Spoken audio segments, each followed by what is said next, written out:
పత్రిజీకి ప్రతిరూపం ప్రతిక్షణం సత్యదర్శనం పిఎంసి ప్రేక్షకులందరికీ ఆయుష్మాన్ భవ కార్యక్రమానికి స్వాగతం.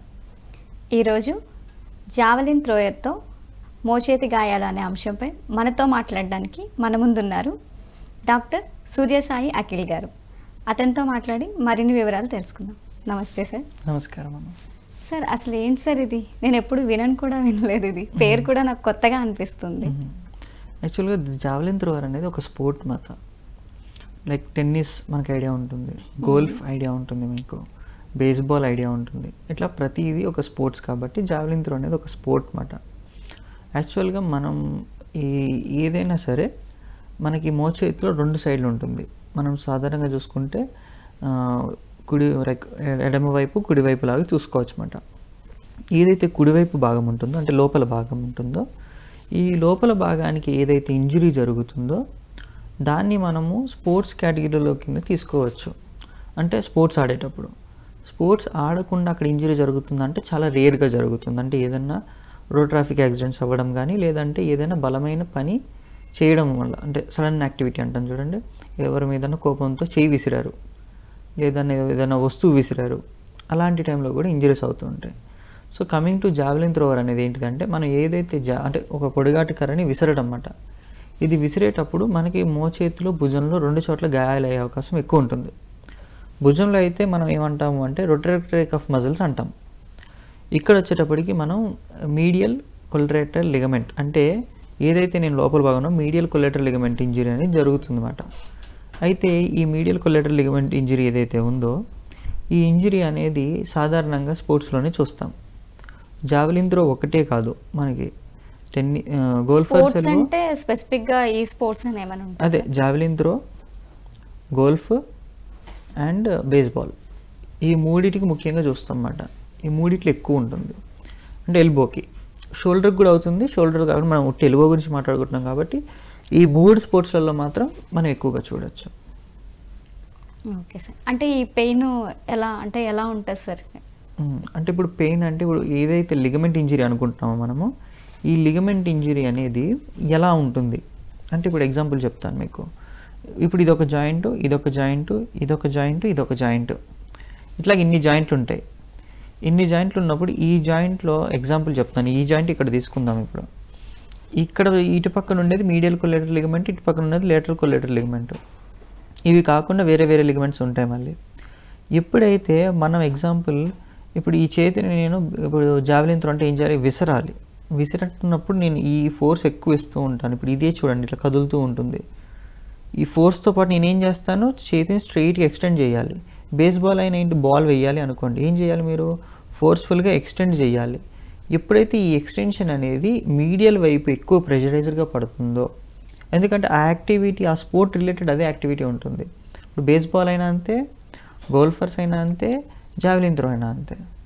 సో గోల్ఫ్ ఎగ్జాంపుల్ తీసుకుంటే మీరు గోల్ఫ్ ఆడాలి, ఇలా పట్టుకుంటారు. పట్టుకున్నప్పుడు గోల్ఫ్ ఏంటిది, వెనక నుంచి తీసుకొని ముందుకు స్ట్రెచ్ చేస్తారు హ్యాండ్ని. సో అంత పైనుంచి స్ట్రెచ్ చేసినప్పుడు ఎక్కడ ప్రెషర్ పడుతుంది, ఈ మీడియల్ వైపు పడుతుంది. ఇట్లా వెళ్తుంది కాబట్టి ఇటువైపు ప్రెషర్ పడుతుంది. సో ఇలా ఎప్పుడైతే మనం దాన్ని స్ట్రెయిన్ చేస్తూ ఉంటామో, అంటే ఒకటేసారి ఇంజరీ అవ్వదండి ఇది ఎప్పుడు కూడా. ఫస్ట్ ఏమవుతుంది, స్ప్రెయిన్ అవుతుంది. స్ప్రెయిన్లో మనం కంట్రోల్ చేయలేదు, స్ట్రెయిన్ అవుతుంది. స్ట్రెయిన్లో కూడా కంట్రోల్ చేయలేదు, అప్పుడు లిగమెంట్ టేర్ అవ్వడం స్టార్ట్ అవుతుంది. సో ఎప్పుడైతే ఈ కండిషన్స్ వస్తాయో, ఈ కండిషన్స్ వచ్చినప్పుడు అక్కడ విపరీతమైన నొప్పి ఉంటుంది. సో ఆ నొప్పి ఎట్లా ఉంటుంది అంటే అక్కడ వాపుగా ఉండడము, టెండర్నెస్ అంటే టచ్ చేయనివ్వకపోవడము, లేదంటే అక్కడ ఏదో సెన్సిటివ్గా ఉండడము, గుంజుతున్నట్టు ఉండడము, చెయ్యి పని చేయనివ్వదు అన్నమాట. మనకి ఏదైనా పట్టుకోవాలన్నా, వస్తువు పట్టుకోవాలన్నా, తీసుకోవాలన్నా యాక్టివిటీ చేయనివ్వదు. అంటే సార్ ఇప్పుడు మీరు అన్నారు కదా సార్, ఈ గేమ్స్ ఆడే వాళ్ళకి వస్తుంది అని. కానీ ఆ గేమ్ ఆడాలంటే ఇంట్రెస్ట్ ఉంటుంది. బట్ మీరు ఇప్పుడు చెప్పింది వింటుంటే నాకు కూడా భయం వేస్తుంది. మరి ఆ ఇంట్రెస్ట్ ఉన్న వాళ్ళు ఏమైనా జాగ్రత్తలు తీసుకోవాలా, లేకపోతే అందులో ఏమైనా టెక్నిక్స్ ఉంటాయా అది ప్లే చేసేటప్పుడు? అంటే ఇప్పుడు సింపుల్గా చెప్పాలి అంటే ప్రతి స్పోర్ట్స్ యాక్టివిటీకి ట్రైనింగ్ ఉంటుందండి. అంటే ఆ గ్రూప్ ఆఫ్ మజిల్స్ని ట్రైన్ చేయాలి. అంటే ఇప్పుడు మీడియల్ కొలేటరల్ సైడ్ అంటే మీడియల్ కొలేటరల్ లిగమెంట్ అన్నాను. అంటే ఏంటి, ఈ మీడియల్ ఆస్పెక్ట్లో ఉండే కండరాలు ఉంటాయి కదండి, ఆ కండరాలని మనం బాగా ట్రైన్ చేయాలి. ఎంత ట్రైన్ చేయాలి అంటే ఆ స్పోర్ట్స్ యొక్క యాక్టివిటీ యొక్క మూమెంట్ ఏంటిది, దానికి యాక్ట్ చేసే మజిల్స్ ఏముంటాయి, ఆ పర్టికులర్ మజిల్స్ని మాత్రమే కాన్సన్ట్రేట్ చేయాలి. అంటే మిగిలిన మజిల్స్ నెగ్లెక్ట్ చేయాలంటే కాదు, ఆ మజిల్స్ని ట్రైన్ చేస్తూ మిగతా యాక్టింగ్ ఏవైతే సెకండరీ యాక్టింగ్ సపోర్టింగ్ మజిల్స్ ఉంటాయో వాటిని కూడా స్ట్రెంత్ ట్రైనింగ్ చేస్తూ ఉండాలి. సో ఎప్పుడైతే మనం ఇలా చేస్తూ ఉంటామో కొద్ది కొద్దిగా స్ట్రెంత్ బిల్డ్ అవుతుంది ఆ యాక్టివిటీకి తగ్గట్టు. ఇప్పుడు మజిల్స్ని ట్రైన్ చేయడం అంటే దానికి ఏమైనా స్పెసిఫిక్గా టెక్నిక్స్ అంటే కొన్ని ఎక్సర్సైజెస్ కానీ యోగా ఎక్సర్సైజెస్ ఉంటాయండి. అంటే ఎక్సర్సైజ్ ఎట్లా ఉంటాయంటే ఇప్పుడు ఎగ్జాంపుల్ మీకు అది చెప్తున్నాను. ఇప్పుడు ఇది ఎల్బో నేను, ఇప్పుడు నేను ఈ చెయ్యి ఈ మూమెంట్ చెయ్యాలి అనుకోండి, ఈ బెండింగ్ చెయ్యాలి అంటే ఈ కండరాలలో బలం ఉండాలి. ఇప్పుడు ఇలా అనాలి అంటే ఇక్కడ కొన్ని కండరాలు పనిచేయాలి, మళ్ళీ ఇలా అనాలి అంటే ఇక్కడ కొన్ని కండరాలు పనిచేయాలి. ఇలాగా ప్రతి మూమెంట్కి జాయింట్కి రిలేటెడ్ ఒక్కొక్క మూమెంట్ ఉంటుంది. సో స్పోర్ట్స్ యాక్టివిటీ నేను ఇందాక ఏం చెప్పాను, ఈ యాక్టివిటీ ఎక్కువ ఉంటుంది. ఈ యాక్టివిటీ అది కూడా ఓవర్ స్ట్రెచ్ అవుతుంది. ఓవర్ స్ట్రెచ్ అయ్యి అవుతున్నప్పుడల్లా దీని మీద ప్రెషర్ పడుతూ ఉంటుంది. సో ఇప్పుడు ఏం చేయాలి, మీడియల్ కాంపోనెంట్ అనే మజిల్స్ ఏవైతే ఉంటాయో ఈ మజిల్స్ అన్నిటికీ ట్రైనింగ్ చేయాలి. గ్రూప్ ఆఫ్ మజిల్స్ ఉంటాయండి, ఒక్క కండరం ఉండదు. ఈ 5 వేళ్ళకి 5 కండరాలు ఉంటాయి, దానికి రకరకాల పేర్లు ఉంటాయి. ఇప్పుడు నేను మెడికల్ టర్మ్స్లో ఉంటాయి, చెప్పినా అర్థం కాదు. సో ఈ ఏవైతే కండరాలు ఉంటాయో ఈ కండరాలు ఒక్కొక్క కండరం ఇప్పుడు ఒక్కొక్క వేలు కదలాలంటే ఒక్కొక్క కండరం ఇక్కడ యాక్ట్ చేయాలండి. ఒక్కొక్క కండ కొన్నిసార్లు 2 వేళ్ళకి కూడా సప్లై అవుతుంటుంది. సెకండరీ యాక్సెసరీ మజిల్స్ అంటమాట. సో యాక్టింగ్ మజిల్స్ ఏవైతే ఉంటాయో వాటి సపోర్ట్ ద్వారా మూమెంట్ వస్తుంటుంది. సో అందువల్ల ఏమవుతుంది, ఇవన్నీ మనం ట్రైన్ చేస్తూ ఉండగా ఆ యాక్టివిటీ అనేది పెరుగుతుంది. సార్ ఇది ఆల్ ఆఫ్ సడన్ రాదు అని అంటున్నారు, మరి ఆల్ ఆఫ్ సడన్ రానప్పుడు అది ముందుగా వచ్చేటప్పుడు మనకి ఏమైనా సిమ్టమ్స్ ఉంటాయా? ఉంటాయండి. ఇప్పుడు అదే చెప్పాను కదా, ఫస్ట్ మనకి స్ప్రెయిన్ అవుతుంది. స్ప్రెయిన్ అంటే ఇప్పుడు నేను సడన్గా యాక్టివిటీ చేసిన వెంటనే అక్కడ నాకు నొప్పి వచ్చి వెళ్ళిపోతుంది. స్టేబుల్గా ఉండదు, స్టాండర్డ్గా ఉండదు. 1 hour 2 hours డిస్టర్బ్ చేయడము వెళ్ళిపోతుంది. మళ్ళీ ఎప్పుడైనా నేను యాక్టివిటీ చేసినప్పుడు మళ్ళీ నాకు తెలుస్తుంటుంది ఆ పెయిన్. కాన్స్టెంట్గా ఉండదు పెయిన్ అనేది, అప్ అండ్ డౌన్ వస్తుంది వెళ్తూ ఉంటుంది. నేను అర్థం చేసుకోవాల్సింది ఏంటి, something is wrong with my joint. ఆ జాయింట్లో నాకు ఏదో ప్రాబ్లం ఉంది, అక్కడ ఏదో నొప్పి వస్తుంది. అప్పుడు నేను ఏం చేయాలి, దానికి నేను నార్మల్గా we call it as RICE మాట, resting, icing, elevation, compression, elevation. So ఈ రైస్ అనేది ఫాలో అవుతాం. సో ఈ రైస్ అంటే ఇప్పుడు ఏం చేస్తాం, అక్కడ రెస్ట్ ఇవ్వాలి, ఐసింగ్ చేయాలి. ఐసింగ్ చేసిన తర్వాత ఏదైనా అదేమంటారు క్రెబ్ బ్యాండేజ్ అంటాం కదా, క్రెబ్ బ్యాండేజ్ కట్టాలి, కొంచెం హైట్లో ఉంచాలి ఎలివేటెడ్గా. అప్పుడు ఏమవుతుంది, అక్కడ స్ట్రెయిన్ ఉన్నా ఏదైనా ఉన్నా తగ్గడం స్టార్ట్ అవుతూ ఉంటుంది ఒక 1 week 2 weeksలో. ఇది నార్మల్ స్ప్రెయిన్ అయినప్పుడు. స్ట్రెయిన్ అయ్యింది బాగా. ఇప్పుడు నేను ఏం చేశాను, స్ప్రెయిన్ అయినప్పుడు కొద్దిసేపు వరకే నేను క్రెబ్ బ్యాండేజ్ వేసుకొని మళ్ళీ నా యాక్టివిటీ నేను చేసుకుంటున్నాను, అంటే సపోర్ట్ ఇచ్చి. స్ప్రెయిన్ అయినప్పుడు ఏమవుతుంది, రెస్ట్ ఇవ్వాల్సి వస్తుంది. స్ట్రెయిన్ అయినప్పుడు కంప్లీట్ రెస్ట్ ఇచ్చి కంప్లీట్ ఎలివేషన్లో ఉంచి కంప్లీట్ దాంతోపాటు ఎంతో కొంత పెయిన్ మెడికేషన్ కూడా ఇవ్వాల్సి వస్తుంది. ఎప్పుడైతే ఈ స్ప్రెయిన్ దాటి ఎప్పుడైతే లిగమెంట్ ఇంజరీకి వెళ్ళిపోతుందో then that is the biggest problem. ఎందుకంటే అక్కడ ఉండాల్సిన సపోర్ట్ సిస్టమ్ అనేది చిరిగిపోతుంది కదా. అలాగా అంటే ఇప్పుడు సార్ మనకి నార్మల్గా కూడా పెయిన్ ఒక్కొక్కసారి వస్తుంటుంది. ఈ మోచేతిలో పెయిన్ అనేది మీరు చెప్పిన ప్రాబ్లం అనే కాకుండా ఒక్కొక్కసారి నార్మల్గా కూడా వచ్చిన సిచ్యువేషన్స్ ఉంటాయి. మరి అలాంటప్పుడు డాక్టర్ దగ్గరికి వెళ్తే దాన్ని ఐడెంటిఫై చేయడానికి మనకి ఏమైనా టెస్ట్లు ఉంటాయా సార్? ఇప్పుడు మోచేతికి సంబంధించిన కొన్ని స్పెషల్ టెస్ట్లు అన్నమాట. అంటే జాయింట్ బాడీలో ప్రతి జాయింట్కి ప్రతి మూమెంట్కి కావాల్సిన బయోమెకానిక్స్ అనాటమీకి తగ్గట్టుగా కొన్ని స్పెషల్ టెస్ట్లు ఉంటాయి. అంటే ఇప్పుడు నాకు ఈ లిగమెంట్ ఇంజరీ అయ్యిందా లేదా అని తెలుసుకోవడానికి ఒక స్పెషల్ టెస్ట్ ఉంటుంది. దానికి నేనేం చేస్తాను, పేషెంట్ని పట్టుకొని హ్యాండిల్ చేస్తూ మనము ఇట్లా కొంచెం కంప్రెస్ చేసే టెస్ట్లు ఉంటాయి. అంటే ఆ మూమెంట్ ఇలా అన్నప్పుడు ఇప్పుడు లిగమెంట్ ఇప్పుడు ఇలా అటాచ్ అయ్యిందండి. ఎగ్జాంపుల్ మనకు అర్థమయ్యే భాషలో చెప్తున్నాను. ఇక్కడ ఒక లిగమెంట్ అటాచ్ అయ్యింది. ఇప్పుడు నా వేలు ఇట్లా వెళ్తుందా, వెళ్ళదు. ఎందుకు వెళ్ళదు, ఇక్కడ లిగమెంట్ అనేది అటాచ్ అయ్యింది, ఇది వెళ్ళదు, స్ట్రాంగ్ ఉంటుంది. ఇప్పుడు ఇక లిగమెంట్ తెగిపోయింది అనుకుందాం, నేను ఇప్పుడు ఇలా అంటాను, ఏమవుతుంది, వెళ్తుంది. సో అలా కొన్ని టెస్టులు ఉంటాయి అన్నమాట. అంటే దానికి సంబంధించినవి, ఎల్బోకి సంబంధించిన టెస్ట్, షోల్డర్కి సంబంధించిన టెస్ట్, దాని యొక్క అదే అన్నాను అనాటమీ బయోమెకానిక్స్. అలా బేస్ చేసుకొని ఆ స్పెషల్ టెస్ట్లు, దానికి కూడా నేమ్స్ ఉంటాయి. మళ్ళీ ప్రతి ఒక్క టెస్ట్కి ఒక నేమ్ ఉంటుంది. ఏదైతే మేము ఒకవేళ నాకు ఇక్కడ కంప్రెషన్ టెస్ట్ చేయాలి, కంప్రెషన్ టెస్ట్ చేస్తున్నాను, నాకు తెలియట్లేదు, దెన్ మీడియల్గా ఏమంటాము మీడియల్ మూమెంట్ చేసి చూస్తాము.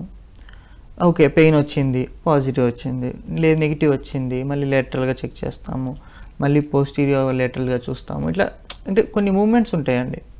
సో ఇలా చెక్ చేస్తున్నప్పుడు మనకు తెలుస్తుంటుంది. ఓకే. అంటే ఆ మూమెంట్‌ని బట్టి మీరు అది టెస్ట్ చేయొచ్చా? లేదా అన్నది ఇది క్యాజువల్‌గా వచ్చిన పెయినా? లేకపోతే ఏదైనా ప్రాబ్లమ్ వల్ల ఇంజురీ వచ్చిందా? అయ్యిందా లేకపోతే నార్మల్ పెయినా?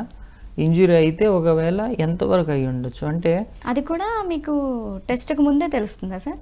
లేదు. ఇప్పుడు స్పెషల్ టెస్ట్ అంటే ఏంటిదంటే మేడం, ఇప్పుడు మీరు నా దగ్గరికి వచ్చారు, అసెస్మెంటే తీసుకుంటాను ఫస్ట్. మీరు నాకు ఏం చెప్తారు, మీ హిస్టరీ చెప్తారు. పెయిన్ ఎప్పుడు స్టార్ట్ అయింది, పెయిన్ ఎందువల్ల వచ్చింది, ఏంటిది అనేది ఒకటి చెప్తారు. చెప్పిన తర్వాత నేనేం అర్థం చేసుకుంటాను, ఓకే పెయిన్ ఏదైనా గాయం జరగడం వల్ల వచ్చింది, లేదా ఏ గాయం జరగలేదు నార్మల్గా వచ్చింది. కంప్లైంట్స్ ఉంటాయి కదా. తెలుసుకున్నాక నేనేం చేస్తాను, ఫిజికల్ ఎగ్జామినేషన్ అంటే నేను చూసిన తర్వాత నేను ఫీల్ అవుతాను. టెంపరేచర్ ఉంది, టెండర్నెస్, టచ్ చేస్తే పెయిన్ ఉందా, లేకపోతే మూమెంట్ చేస్తుంటే పెయిన్ ఉందా, మిమ్మల్ని యాక్టివ్గా చేయమంటాను. చేసేటప్పుడు మీరు ఎలా చేస్తున్నారు, కష్టపడుతున్నారా, ఫ్రీగా చేస్తున్నారా, లేకపోతే చేయలేకపోతున్నారా పూర్తిగా, అక్కడ వాపు ఉందా, సో ఇవన్నీ చూస్తే అర్థమవుతాయి. సో టచ్ చేసినప్పుడు అక్కడ టెంపరేచర్ ఉందా, టెండర్నెస్ అంటే ఇట్లా టచ్ అవుతుంటేనే మీకు సెన్సిటివిటీ ఎట్లుంది, అంతా బాగానే ఉంది. చేస్తున్నప్పుడు ఏ మూమెంట్ చేస్తుంటే, ఎక్కడ ప్రెషర్ పెడుతుంటే మీకు ఎక్కువ నొప్పి వస్తుంది, కండలో నొప్పి ఉందా, ఎముక దగ్గర నొప్పి ఉందా, లేకపోతే లిగమెంట్ ఏదైనా ఉందా, ఇలా ఇవన్నీ టెస్ట్లు అన్నమాట. ఈ డయాగ్నోసిస్ అంతా చేశాక నాకు ఏదైనా క్లారిటీ కావాలి, సరిగ్గా నాకు తెలియట్లేదు, ఎక్స్రే, ఎంఆర్ఐ, అల్ట్రాసౌండ్ ఇట్లా కొన్ని చేస్తాం మళ్ళీ. సో వీటిలో ఏదైనా బయటపడవచ్చు. సో ఇట్లా ఏదైతే ఫిజికల్ టెస్ట్లు అనేది ఎప్పుడు కూడా మనం చేసేది బై మాన్యువల్గా చేసింది కాకుండా రేడియోలాజికల్గా మనం కూడా టెస్ట్ చేసుకోవాలి. అంటే ల్యాబ్ ఇన్వెస్టిగేషన్స్ అంటాం వాటిని.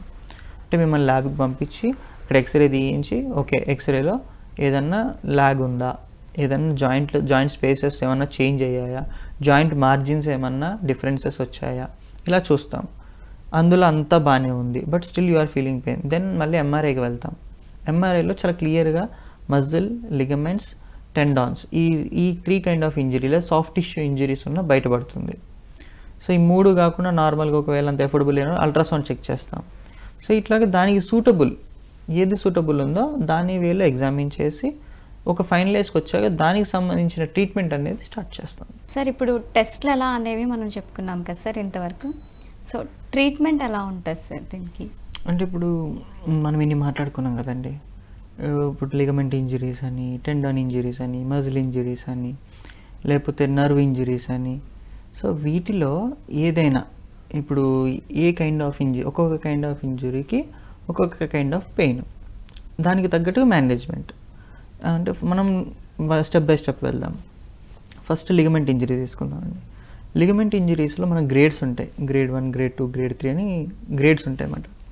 సో గ్రేడ్ 1 ఇంజరీ జరిగింది అనుకోండి, మనం ఏం చేస్తామంటే దానికి ఆ మజిల్ ఎక్కడైతే ఆ లిగమెంట్కి నియర్ బై సాఫ్ట్ టిష్యూ ఉంటుందో ఆ సాఫ్ట్ టిష్యూకి అల్ట్రాసౌండ్ చేస్తాం అన్నమాట.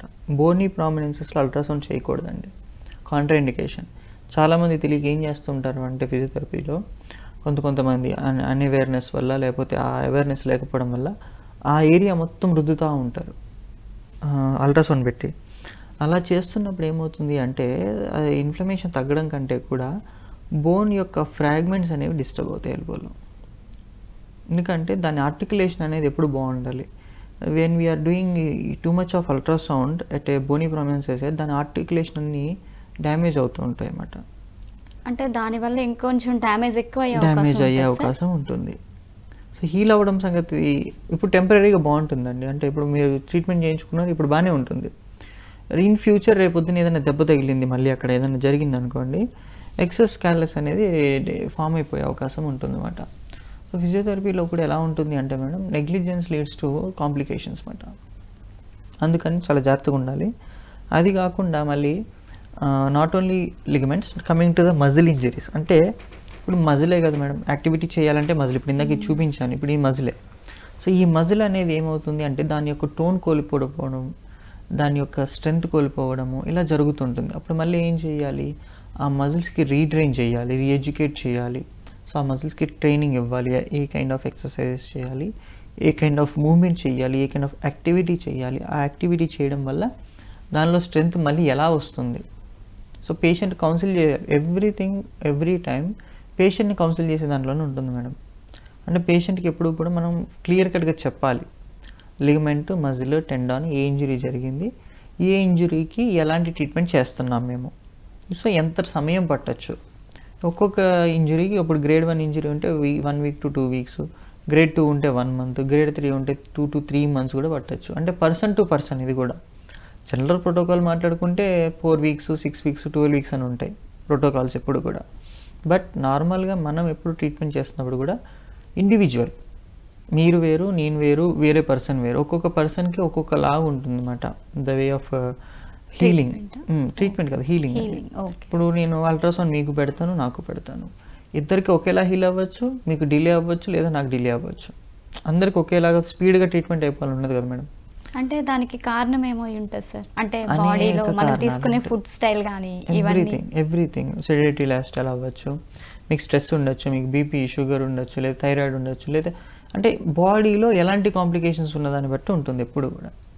అన్నీ బాగానే ఉన్నాయి, you are young, everything is normal, but అక్కడ హీల్ అవ్వట్లేదు, మీ బాడీ యాక్సెప్ట్ చేయట్లేదు, your hormones are not accepting fast healing, time taking ఉంది. కొన్ని ఫ్రాక్చర్స్ ఉంటాయి మేడం, నేను ఇప్పటికీ చూస్తాను లైవ్లో, నాకు క్లినిక్ వస్తుంటారు కదా, నాకు ఫ్రాక్చర్ అయింది సార్ 3 months అవుతుంది ఇంకా బోన్ అతకట్లేదని. ఎక్స్రే తీసి చూస్తే ఫ్రాక్చర్ అయిన రోజు ఎంత డిస్టెన్స్ ఉంది, ఈ రోజుకి అంత డిస్టెన్స్ ఉంటుంది, ఎక్కడ ఇంత కూడా డిఫరెన్స్ ఉండదు. అంటే వాళ్ళకి ఏంటిదంటే టైం టేకింగ్, 6 months పట్టచ్చు, 1 year పట్టచ్చు. ఇట్ హ్యావ్ టు, ఒక్కొక్కసారి హీల్ అవ్వకపోవడం వల్ల కాంప్లికేషన్స్ కూడా రావచ్చు.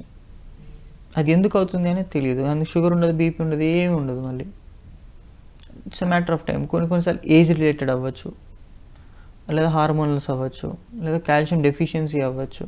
అంటే ఒకటి స్పెసిఫిక్గా తీసుకొని దీనివల్ల అని చెప్పలేము, అనేక కారణాలు ఉంటాయన్నమాట. సో ఆ కారణాల్లో అంటే సముద్రంలో ఒక బిందువులాగా. అంటే ఫెయిల్ అయ్యే ఛాన్సెస్ కూడా ఉంటాయా సార్? అంటే ఆపరేషన్స్ అనేటివి వేరు మళ్ళీ దీంట్లో ఆపరేషన్స్ కాదు కదా, ఇంజురీస్ వరకే మాట్లాడుతాం. ఆపరేషన్స్ అంటే లిగమెంట్ రీకన్స్ట్రక్షన్ అనేది జరగదు, లిగమెంట్ రీకన్స్ట్రక్షన్ చేయరు దీంట్లో. ఓన్లీ లిగమెంట్ రీకన్స్ట్రక్షన్ అనేది నాకు తెలిసినంత వరకు మోకాళ్ళల్లోనూ షోల్డర్లోనూ చేస్తారు, హిప్లలో అప్పుడప్పుడు కొన్ని ప్లేసెస్లో. అంటే ఇప్పుడు జనరల్గా డిటాచ్ అయ్యింది బట్ అక్కడే ఉన్నప్పుడు స్క్రూ వేయడము, లిగమెంట్ మొత్తం తెగిపోకుండా ఎక్కడన్నా ఇన్సర్షన్ ఏరియాలోనో లేకపోతే ఆరిజిన్ ఏరియాలోనో అదే వచ్చి వెళ్ళే ఏరియా ఎక్కడన్నా ఉన్నప్పుడు అలా చేయడము ఉంటే దగ్గరగా ఉంటే కొన్నిసార్లు అంటే డిఫరెంట్ టెక్నిక్స్ ఉంటాయి దీంట్లో. సో నాకు తెలిసినవి కొన్ని, surgeons will know more about this.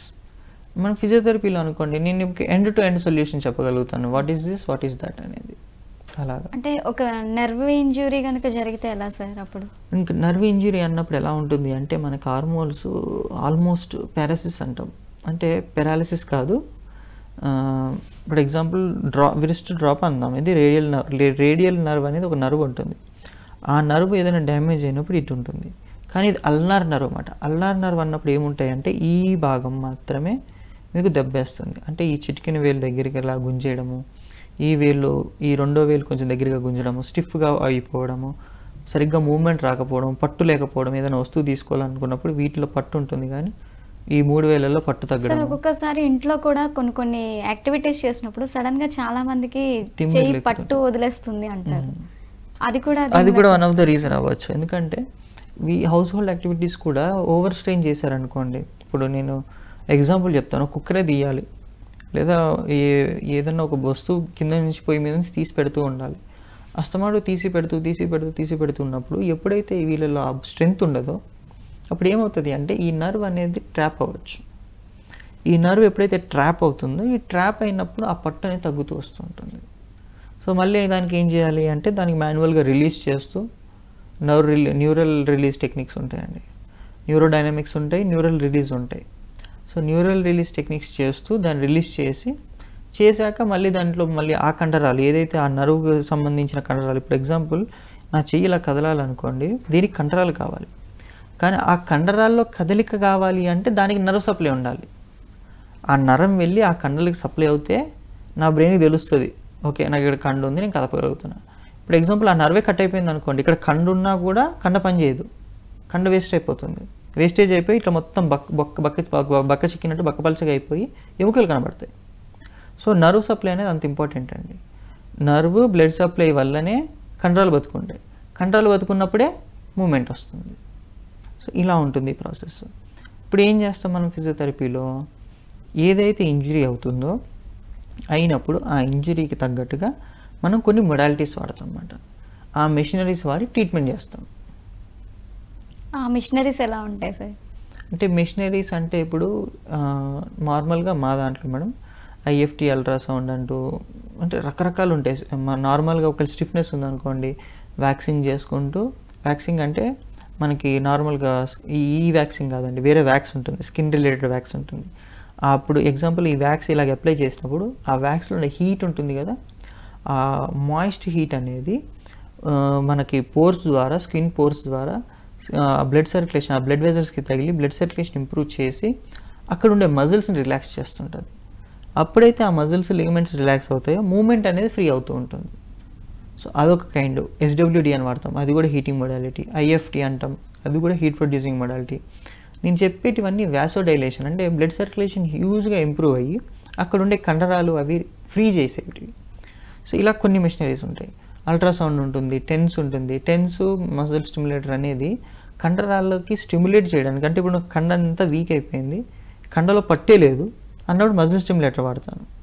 Nerve injury అయ్యింది, నర్వ్ రీగ్రో అయ్యే స్టేజ్లో ఉంది, అప్పుడు నేను టెన్స్ వాడతాను, ఎందుకంటే నర్వ్కి రిలేటెడ్ అది.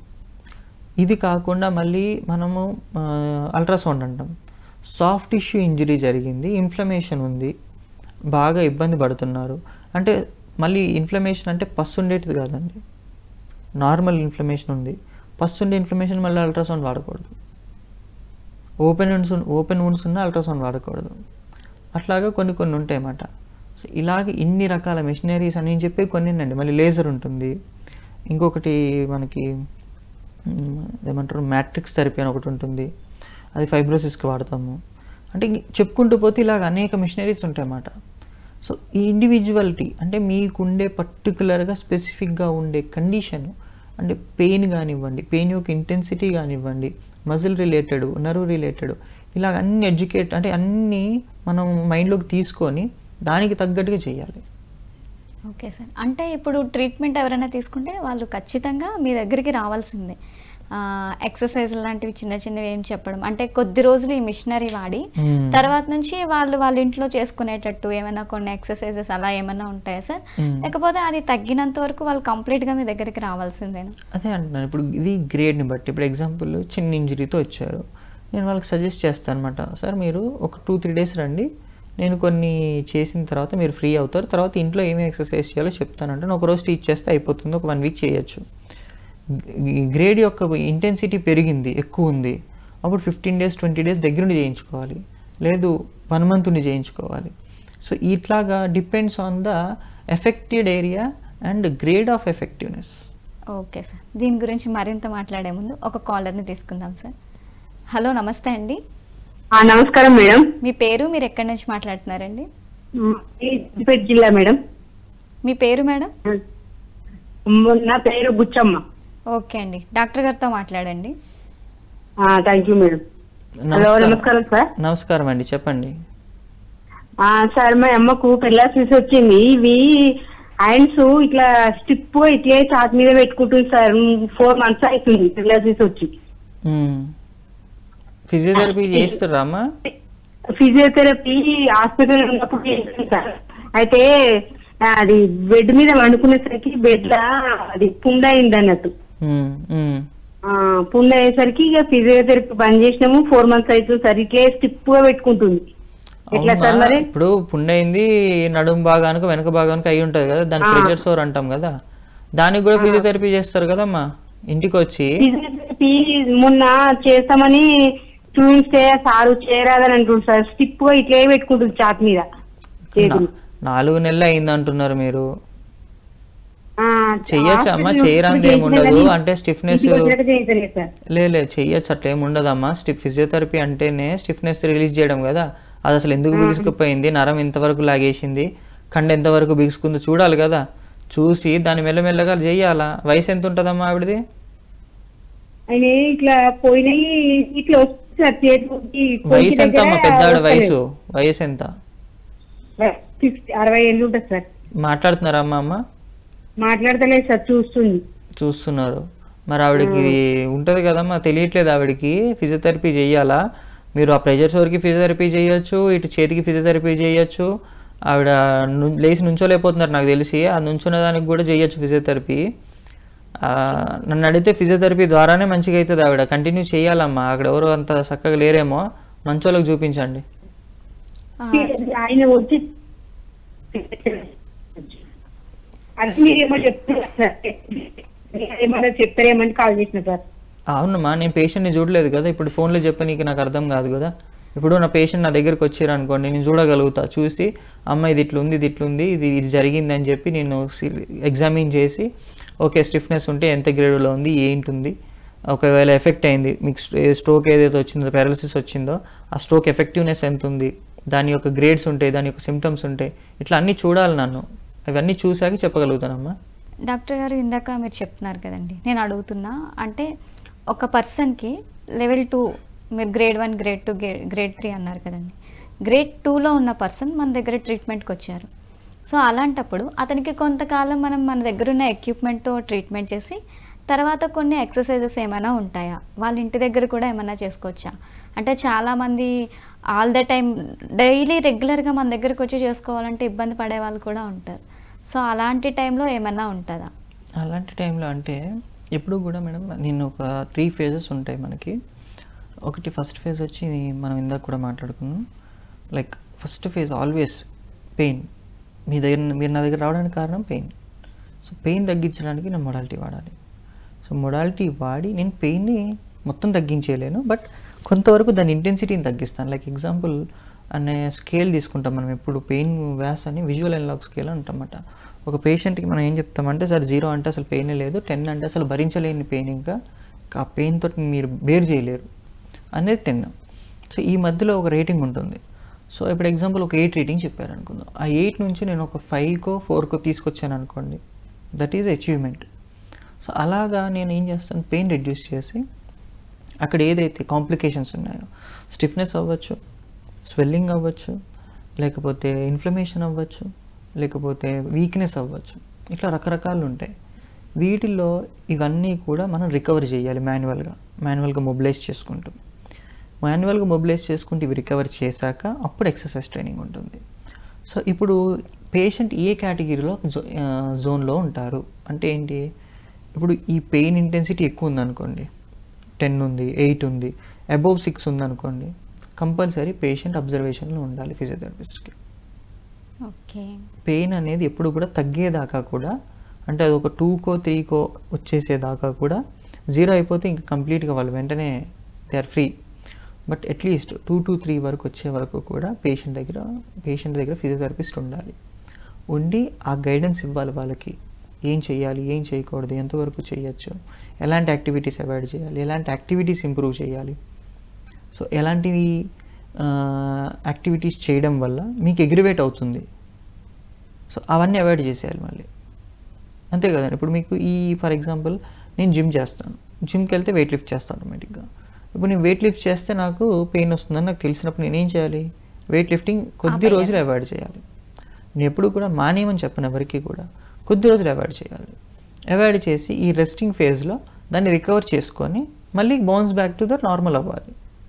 సో మీరు అన్నట్టు గ్రేడ్ 2 అన్నప్పుడు ఏదైతే గ్రేడ్ 2 ఉందో దానికి తగ్గట్టుగా ట్రీట్మెంట్ చేసి ఈ పెయిన్ ఇంటెన్సిటీని తగ్గించాక అక్కడ ఏదైనా కాంప్లికేషన్స్ అని నేను చెప్పాను ఇందాక 4-5, ఆ కాంప్లికేషన్స్ ఏమైనా ఉంటే అవి క్లియర్ చేసి అప్పుడు నేను ఏం చేస్తాను, ఒక 2-3 డేస్ మీ దగ్గర టైం లేదు, ఇంక మీరు వెళ్ళిపోవాలి, నేను చేయించుకోలేకపోతున్నాను అన్నప్పుడు ఒక 2-3 డేస్ మీరు ఎక్సర్సైజెస్ నేర్చుకోవాలి దగ్గర నుండి. ఎందుకంటే పర్ఫెక్షన్ కోసం. ఇప్పుడు నేను చెప్తాను మేడం పెన్ తీసుకొని మీరు 1 గంట సేపు రాయండి అంటాను.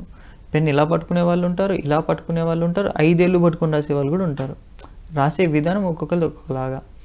నాకు ఏం అర్థమవుతుంది, మీరు ఏ వర్క్ యూస్ చేయడం వల్ల మీకు ఏ మజిల్ అనేది యాక్టివ్ అవుతుంది. ఒక బాల్ ప్రెస్ చేయమని చెప్పాను నేను, మీరు బాల్ ప్రెస్ చేస్తారు. ఈ బాల్ ప్రెస్ చేయడానికి అసలు ఫిజియోథెరపీతో సంబంధం ఏముంది అంటే, ఇప్పుడు నేను ఈ ఫింగర్ చేసినప్పుడు ఒక ప్రెషర్ ఉంటుంది, ఈ ఫింగర్ చేసినప్పుడు ఒక ప్రెషర్ ఉంటుంది, ఈ ఫింగర్ అలాగే 5 వేళ్ళకి 5 డిఫరెంట్ ప్రెషర్స్. పెన్ను పట్టుకోవాలంటే ఈ 2 వేలతో పిన్ను పట్టుకోవాలంటే ఈ 2 వేలతో పట్టుకోవచ్చు. అదే పిన్ వేసి ఈ 2 వేలతో పట్టుకోవాలి అనుకుంటా కష్టంగా ఉంటుంది, డిఫరెన్స్ ఉంది కదా. సో ప్రతి దానికి ఉండే ఇంపార్టెన్స్ వేరండి హ్యాండ్లో. అందుకని ఏం చేస్తామంటే మనం ఇంత డీటెయిల్డ్గా మాకు ఎందుకు తెలుస్తుంది అంటే అదే చెప్పాను మీకు, బయోమెకానిక్స్, అనాటమీ ఈ రెండింటి మీద ఉంటుంది. ఇంక ఈ ఫిజియోలాజికల్ ఫంక్షన్ ఇవన్నీ మాకు ఎలాగో తెలుసు ఉంటుంది, దాని లోపల జరిగే బయోకెమిస్ట్రీ, ఫుడ్ ద్వారా ఏం జరుగుతుంది, గ్లైకోలైసిస్ ఏంటి, ఇవన్నీ సెకండరీ ఇవన్నీ. సో మైండ్లో ఇంపాక్ట్ కూడా ఉంటుందండి. అవునండి. ఇప్పుడు ఇప్పుడు నేను ఎక్సర్సైజ్ చేయాలి అన్నాను కదా ఇందాక. ఎక్సర్సైజ్ చేయాలి అంటే ఏం కావాలి, ఎందువల్ల చేస్తాము? మజిల్ కోసం చేస్తాం. మజిల్ కావాలి అనుకుంటే ఏం కావాలి? ప్రోటీన్ కావాలి. మజిల్కి ఎవ్రీ టైమ్ నీడ్స్ ప్రోటీన్. మీరు ప్రోటీన్ అనేది మీ బాడీకి ఇవ్వకుండా చూడండి, మొత్తం ఇట్లా బక్కపలచగా అయిపోతుంది బాడీ అంతా. ప్రోటీన్ అనేది మజిల్స్కి సోర్స్ ఆఫ్ ఇన్కమ్ లాగా. అంటే మనకి ఒక డబ్బులు వస్తే మనం వస్తువు కొనుక్కోగలుగుతాం. అలాగే నేను మజిల్ యాక్టివిటీ చేయాలి అంటే నా మజిల్కి ప్రోటీన్ ఇవ్వాలి నేను. సో ఆ ప్రోటీన్ ఇచ్చినంతసేపు అది హ్యాపీగా ఉంటుంది. నేను ప్రోటీన్ ఇంటేక్ లేదనుకోండి, మజిల్ రికవరీ అనేది అవ్వదు, మజిల్ అనేది స్ట్రెంత్ రాదు. అంటే ఈ ట్రీట్మెంట్ చేసేటప్పుడు ఫుడ్ డైట్ కూడా ఇస్తారా? డైట్ ఇస్తామండి, చెప్తాం మేము మీరు ఏం తీసుకోవాలి, ఎంతవరకు తీసుకోవాలి. అండ్ ఇంకోటి కూడా ఉంటుంది మన దగ్గర, అంటే డైటీషియన్లా కాదు, అంత ప్రొఫెషనల్గా కాదు, but we have that basic ideology. Okay, ఈ కైండ్ ఆఫ్ ఫుడ్ తింటే ఈ యాక్టివిటీ వల్ల వీళ్ళకి ఇంత ఇంప్రూవ్మెంట్ జరుగుతుంది. ఎందుకు చెప్పగలుగుతున్నానంటే డైట్ కూడా మాకు ఫిజికల్ ట్రైనింగ్ టైంలో బ్రీఫ్గా సబ్జెక్ట్ ఉంటుంది, న్యూట్రిషన్. అంటే ఎలాంటి ఫుడ్ తీసుకోవాలి వీళ్ళు, ఎలాంటి ఫుడ్ తీసుకుంటే మంచిది వీళ్ళకి, అంతే కదా. ఇప్పుడు స్పోర్ట్స్ ఫిజియోథెరపీని తీసుకుందాం ఎగ్జాంపుల్. స్పోర్ట్స్ ఫిజియోథెరపిస్టులు అందరికీ తెలియాల్సింది ఏంటంటే ఎక్సర్సైజ్ ఫిజియాలజీ. ఎక్సర్సైజ్ ఫిజియాలజీ తెలిసినప్పుడు నువ్వు ఎంత తింటే ఎంత కరుగుతుంది, ఎంత తింటే మీ బాడీ ఎంత తీసుకోగలుగుతుందని నీకు తెలిసి ఉంటుంది. సో అందుకే ఇక్కడ మొత్తం మ్యాటర్ అంతా వచ్చి సబ్జెక్ట్ వైజ్గానే ఉంటుంది. నా మైండ్లో 100 రన్ అవుతాయి మేడం, మీ దగ్గర రాగానే అనాటమీ రన్ అవుతుంది, biomechanics, physiology, biochemistry, pharmacy, even మీరు ఒక నాన్ స్టెరాయిడ్ డ్రగ్స్ తీసుకుంటే ఆ డ్రగ్స్ మీ బాడీలో ఎలాంటి ఇంపాక్ట్ ఇస్తుందో కూడా నాకు బయట రన్ అవుతుంటుంది. ఓకే, వీళ్ళు ఆల్రెడీ పెయిన్ కిల్లర్ తీసుకున్నారు, పెయిన్ కిల్లర్ తీసుకోవడం వల్ల ఈ మూమెంట్ నేను ఎంత చేస్తే వీళ్ళకి తెలుస్తుంది, ఎంత చేయకపోతే తెలియదు. సో ఇంత క్యాలిక్యులేటెడ్గా వర్క్ చేస్తామట మెడికల్లో మేము. గ్రేట్ సార్, బాగుంది. అంటే ఇది ఏ స్టేజ్లో ఉన్నప్పుడు సర్జరీకి వెళ్తుంది సార్? ఇంకా సర్జరీ అంటే కంప్లీట్ టేర్ అయిపోయింది, ఇమ్మొబైల్ అయిపోయింది, ఇన్స్టేబుల్ అయిపోయింది జాయింట్ స్టెబిలిటీ ఎప్పుడైతే కోల్పోతుందో అప్పుడు సర్జరీకి వెళ్తారండి. అంటే ఎప్పుడు కూడా ఇప్పుడు ఎగ్జాంపుల్ నేను ఒక యాక్టివిటీ చేయగలుగుతున్నాను అన్నప్పుడు నాకు సర్జరీ అవసరం ఉండదు. ఒక యాక్టివిటీ నేను చేయలేకపోతున్నాను అన్నప్పుడు సర్జికల్ ఆప్షన్ ఉంటుంది. అది కూడా మీ బాడీ యొక్క, నేను చెప్పాను కదా, ఇంజరీ ఇంపాక్ట్. అంటే ఎగ్జాంపుల్ చెప్తాను మేడం. ఇప్పుడు ఒక రోడ్ ట్రాఫిక్ యాక్సిడెంట్ అయింది అనుకోండి, ఎగ్జాంపుల్ చెప్తున్నాను. ఒక రోడ్ ట్రాఫిక్ యాక్సిడెంట్ అయినప్పుడు ఒక మనిషికి గాయాలైనాయి. ఈ గాయం నుంచి ఆ మనిషి కోలుకుంటున్నాడా లేదా అని డాక్టర్ దగ్గరికి వెళ్ళగానే చెప్పగలుగుతున్నాడు అంటే అది సర్జన్ యొక్క నాలెడ్జ్. కానీ అది కోలుకోవట్లేదు అని సర్జన్ చెప్తున్నారు అనుకోండి, ఎగ్జాంపుల్ అది అవ్వదండి, అది అతుక్కోదు, లేకపోతే అది జరగని పని అన్నారు అనుకోండి, సర్జరీ కూడా చేయలేరు అంటే అది ఎవరు డిసైడ్ చేశారు? డాక్టర్ గారు. ఇంపాక్ట్ డిసైడ్ చేసింది. ఏది అయిన రోడ్ ట్రాఫిక్ యాక్సిడెంట్ అయిన ఇంపాక్ట్, అంటే ఆ ఇంపాక్ట్లో అది కోల్పోయింది. అది ఓకే, ఆ ఇంపాక్ట్ని బట్టి మీరు చెప్తారు అంతే. ఇప్పుడు మా చేతులు ఏముండదు మేడం, మేమేం చేయగలుగుతాం? దేవుడు ఒక నిర్ణయం తీసుకున్నాడు, ఆయన చెప్పలేడు కాబట్టి దైవ నిర్ణయం కాబట్టి అది మనం ఏం చెప్తామంటే దేవుడు పొజిషన్లో మనం నుంచొని ఆయన దూతగా ఏమంటే మాకు ఇది చేయగలుగుతాం, ఇది చేయలేము, ఇది అవుతుంది, ఇది కాదు అని చెప్పగలుగుతున్నాం. That is what we can do. చేయలేని తిరిగి తీసుకొచ్చేస్తామని ప్రయత్నం చేస్తే ఫెయిల్యూర్స్ అవుతాయి. అయితే ఫైనల్గా ఎలాంటి జాగ్రత్తలు తీసుకోవాలంటారు? సింపుల్ మేడం, ఆల్వేస్ చెప్తాను, నేను ఇప్పటికీ ఒకటే చెప్తాను, సెడెంటరీ లైఫ్ స్టైల్ వదిలేయాలి. ఫస్ట్ హెల్తీ లైఫ్ స్టైల్ చూసుకోవాలి. మనం తీసుకునే ఆహారము, మనం తీసుకునే పోషకాలు మన ఒంట్లో ఉండే బలాన్ని డిసైడ్ చేస్తాయి, ఇమ్యూన్ సిస్టమ్. సెకండ్, మనం ఏదైనా యాక్టివిటీ చేయాలన్నా లేకపోతే ఏదైనా పర్ఫామ్ చేయాలన్నా మన బాడీని ఫిట్గా ఉంచుకోవాలి. ఫిజికల్ యాక్టివిటీ అనేది చాలా important. So physical fitness maintain చేయాలి.